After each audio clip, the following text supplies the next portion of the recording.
91వ కీర్తన. మహోన్నతుని చాటున నివసించువాడే సర్వశక్తుని నీడను విశ్రమించువాడు. ఆయనే నాకు ఆశ్రయము, నా కోట, నేను నమ్ముకొను నా దేవుడని నేను యెహోవాను గూర్చి చెప్పుచున్నాను.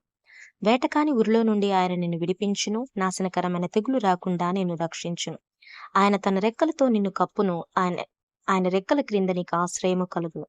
ఆయన సత్యము కేడము డాలునై ఉన్నది. రాత్రి వేళ కలుగు భయమునకైనను, పగటి వెలుగురు బాణమునకైనను, చీకటిలో సంచరించు తెగులునకైనను, మధ్యాహ్నమందు పాడుచే రోగమునకైనను నీవు భయపడకుందువు. నీ ప్రక్కన 1000 మంది పడినను, నీ కుడి ప్రక్కన 10,000 మంది కూలినను అపాయం నీ వద్దకు రాదు. నీవు కన్నులారా చూచుండగా భక్తిహీనులకు ప్రతిఫలము కలుగును.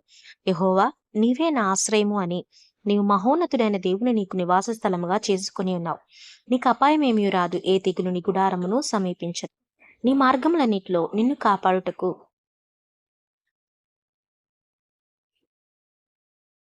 ఆయన నిన్ను గూర్చి తన దూతలకు ఆజ్ఞాపించును. నీ పాదములకు రాయి తగలకుండా వారు నిన్ను తమ చేతుల మీద ఎత్తిపట్టుకొందురు.